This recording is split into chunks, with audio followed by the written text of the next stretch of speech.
All right, everybody. So Tesla has unveiled that they are going to be launching in India with the Model Y, starting at about $70,000. And for this video, I want to share my thoughts while we take a Robotaxi ride to downtown Austin to Capital Factory.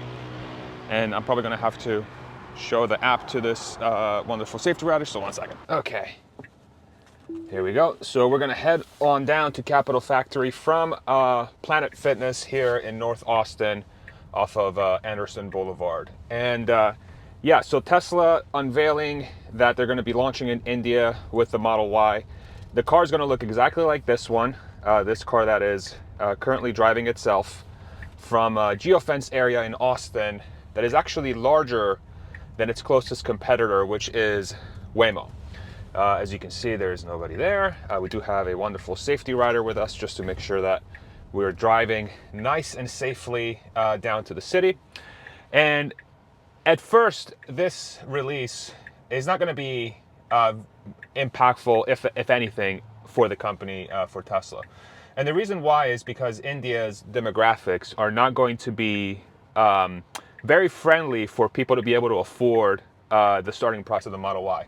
So with the Model Y starting at 70,000, what that basically means is that only about 1% of the population of India is going to be able to afford that vehicle, maybe even less potentially. I'll put up some demographic statistics here on the screen for y'all to check out, just to see the breakdown of just how not friendly it's going to be for the pricing, for the current pricing. But I think over time, the strategy for Tesla is going to be much more long-term. It's going to be in the next 5 years, in the next 10 years. And the reason why is, as we're seeing this car drive itself right now to Austin, the reason why Tesla is able to do this is because they've had these vehicles roaming the streets of the United States, of Europe, of Canada, of China, et cetera, for years, collecting data, the data necessary to be able to for this technology to actually work, for there to be a self-driving car on the roads of the United States. Now, in the case of India, the road system in India is not nearly as modern as in Western countries. They're developing very, very quickly, but they are insanely dense. So there's about 1.5 billion people in India, which makes it the largest country on earth from a population perspective. And the road system and the infrastructure it's significantly behind of Western countries, especially, and even places like China in Asia and the Asian continent. So what this means is that the driving conditions are supremely difficult. And, you know, I'm sure you've seen a lot of clips on the internet from these wild roundabouts, these wild street conditions for people to drive around in. Now, there's exceptions, obviously. There are places in the country that are a little bit more developed, and there's, you know, the laws are followed a little bit more, let's say. But the norm in India is going to be quite chaotic and super dense. The traffic is going to behave very differently than it would behave in, let's say, the United States. But Tesla getting in there from now, what that allows the company to do is to start collecting data, right? So they start on the high end. So in this case, the Model Y will be the high end for that country, for India, which is an interesting thought, because usually when you think about high-end vehicles, they're manufactured in low quantities. They're manufactured in, let's say, 5,000 units a year, 10,000 units a year, maybe upwards of 50,000 units a year if you're going sort of for the, you know, the lower luxury sort of market. Let's say what the Model S is and the Model X. So with the Model Y, Tesla's still able to manufacture over 1 million units per year, and it's at the high end for the country. So this means that Tesla's not really supply limited from the standpoint of flooding the country with a lot of different Model Ys driving around collecting data. The pricing is more a result of the tariffs that are set on electric vehicles and products coming in from outside of India into the country. It's policy that the Indian government has set to try to protect industry, but to also, you know, there's a bunch of negotiations going back and forth with the United States and India and China, et cetera. So this could all change, but the pricing is a result of the tariffs that are set. Now, let's say we get into a world where India is able to work with the United States, work with China, you know, work with all these different countries to actually lower the barrier of entry for a company like Tesla to get into India. What this means is that not only will the price for the Model Y plummet, it could, basically come down by as much as 50%, potentially, maybe 40%. That's going to open up a lot more people to be able to purchase a car. So we'll go from, say, 1% of the population to about 5% of the population, or even 10% of the population. Probably not that many, 5% of the population. But that directly helps the company's ability to collect more data and to get in the mind share of more and more people.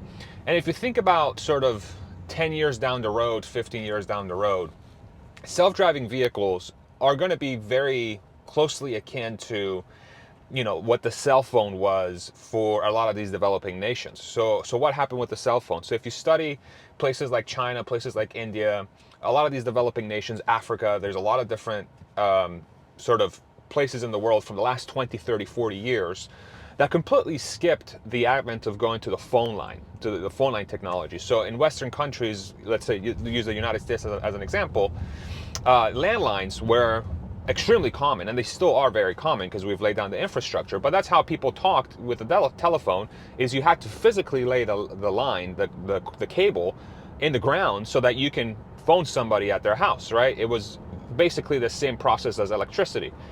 They would essentially run the electric line in new developments, and then along with that, they would run the phone line, the telephone line, which is, a lot of us that are, let's say millennials and older, will remember the dial-up sort of thing in our computer where we, not only plugged in the telephone line into the phone, but we also plugged it into the computer to access the internet. The same exact thing would have happened in these countries if it wasn't for the cell phone. So what did the cell phone do? The cell phone allowed these countries to not have to dump billions and tens of billions of dollars into infrastructure to lay out the landlines. Instead, what they did is they went straight to the cell phone, because going straight to the cell phone was a lot more economical. They didn't have to spend all that money laying the lines. They just accessed the satellite that's already out there in space to start communicating with each other. And so the upfront cost for that technology was so much lower.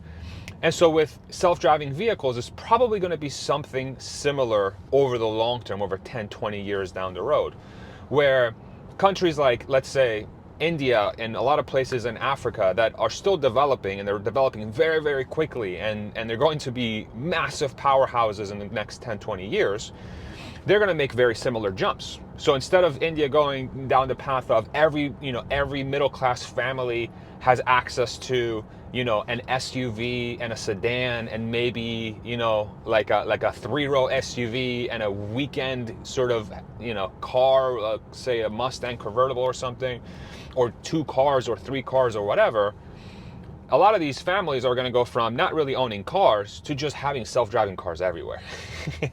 That's what's going to happen. And a lot of the development in those countries, the road systems, the laws are going to be tailored to that thought process. So a lot of zoning, a lot of city design, a lot of walkability in the cities, all of those things are going to be reflective of a future where you don't have to drive your own car. You don't have to necessarily own a car.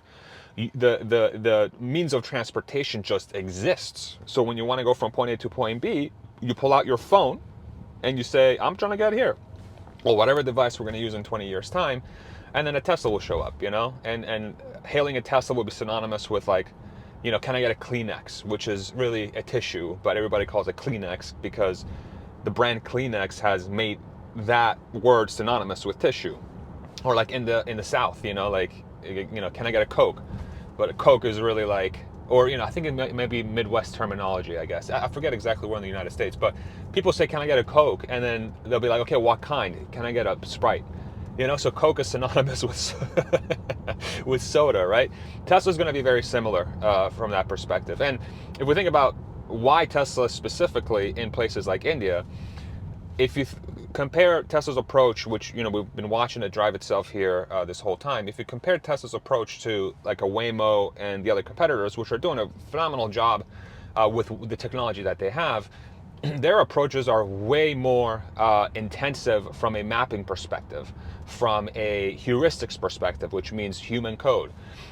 They have to do a lot of work to account for all the different nuances in the areas that they go into, because that's what their system requires, because they use LiDAR, they use ultrasonics, they use, they also use cameras, but they use all these different sensors that they have to play nice to with each other. And the underlying fundamental technology is not super reliant on an artificial intelligence to drive. It's reliant on a mixture of human code and artificial intelligence. But once you introduce a lot of human code, you're by default limited by how good your human code is. And humans are always going to be worse at computer stuff than computers will be. Whereas Tesla's case, they've offloaded the entire thinking, the entire design, the entire process to an artificial intelligence to drive the car.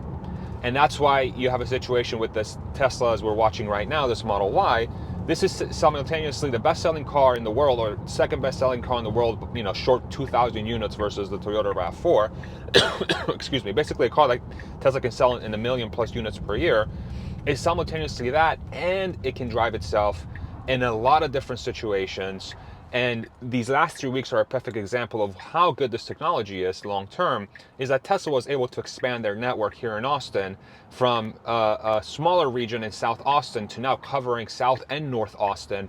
And the total geofence area in Austin, as related to their biggest competitor, Waymo, is now larger.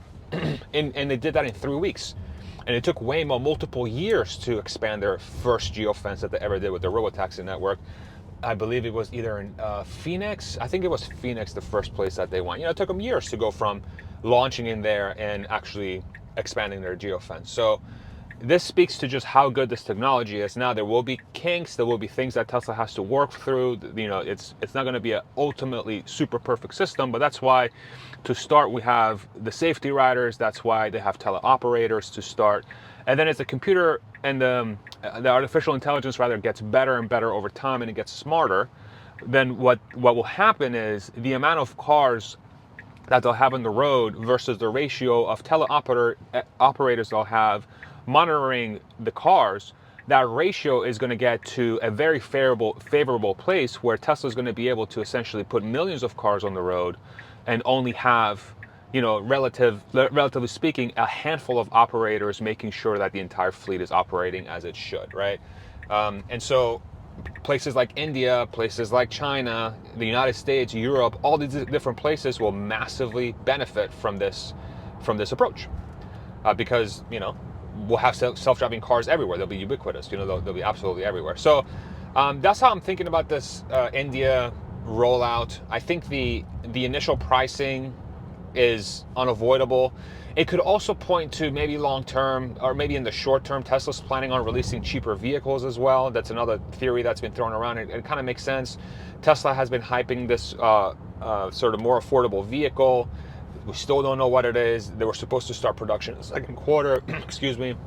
We're not really sure if that happened. There's a rumor that China has manufactured its first three-row Model Y with a 20-centimeter longer wheelbase and a proper third row, which my wife would be thrilled to learn about. Hopefully it's real, and we can go check that out, because I think at that point she'll upgrade the car, and then we'll finally have a hardware 4 car in the family, which would be fantastic. Oh, actually, the Cybertruck is hardware 4 already, so never mind. But anyway, but could Tesla come out with a cheaper vehicle, which would perform better in places like India? But India already has artificially high prices because of tariffs. So if the tariffs goes away, you know, and what is the market for an electric vehicle really right now in India, given their current infrastructure? You know, it's going to be much smaller than places like Europe. Like, you'll be able to sell a lot more Teslas in Europe or the United States versus India. It's China especially, right? So anyway, very interesting development. It's probably the first of, you know, the first. It's not really the first. This is just a continuation of where Tesla's going, you know, from a development standpoint, from a growth standpoint. And it's going to be very exciting to track. So those are my thoughts. I'll let this car drive itself here to Capitol Factory for the rest of the ride, so y'all can see the performance.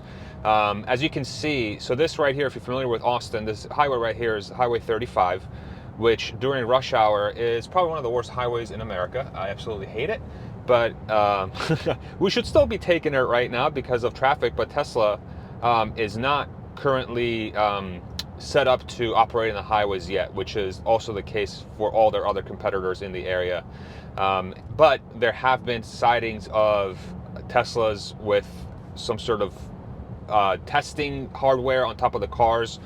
They've been spotted on the highway, and so one leads one to think that the release on the highway is probably not far away for these cars to be able to hit the highways, which would be very, very helpful for, let's say, taking a Robotaxi from downtown Austin to San Antonio, or downtown Austin to San Marcos, which is about 60-minute drive. It dramatically opens up Tesla's ability to have more rides and more riders and more cars out in the fleet by opening up highways. But that should come hopefully soon, in the next few weeks, if not the next few months. And once that happens, it should allow the company to really start to flex its muscle from a coverage perspective.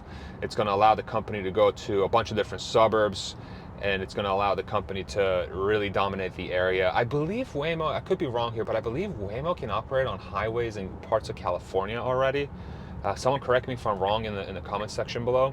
But essentially, that would be a continuation for Tesla, to also go along the Waymo route. But in theory, Tesla should be able to cover a lot more different areas because of the approach that they've taken. So, and over there, the car just switched lanes, which was a odd decision, but there's a lot of construction here, so maybe it was slightly confused by which lane it was going to take to keep going forward. But just something I wouldn't have done, but it's nothing really happened out of that. So, but yeah, super fascinating, super fun. We'll see when that highway rollout comes, and hopefully soon. I think what's interesting to think about that highway piece is, especially for this area in Central Texas, you have Dallas and the Fort Worth, so the DFW area up north, so about 3 hours north of Austin. Then you have San Antonio about an hour and a half south of Austin. You have this entire strip of about, let's say, call it 4 to 5 hours worth of driving that is home to probably, I don't know, like 8 million people, maybe 10 million people. So can Tesla, maybe actually probably a lot more, because we're not counting the in-between areas. So Tesla has a very unique ability to connect the most number of people by far in its Robotaxi network and its self-driving network out of any other player out there, like by far. So will that happen? Will that happen? I'm seeing a blue thing on the screen there. I wonder what, is that just part of the mapping, or what is that? Oh, it's a traffic light. Okay, I was wondering, what the hell is that? Okay. Okay, it's right up here. Okay, I missed that. So we'll see. We'll see if that happens. I will shut up for the rest of the drive so you guys can see the driving dynamics and just focus in on that, and then we'll get to our destination here in about 5 minutes. Enjoy.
right, we're at our destination at the Omni Hotel, aka Capital Factory.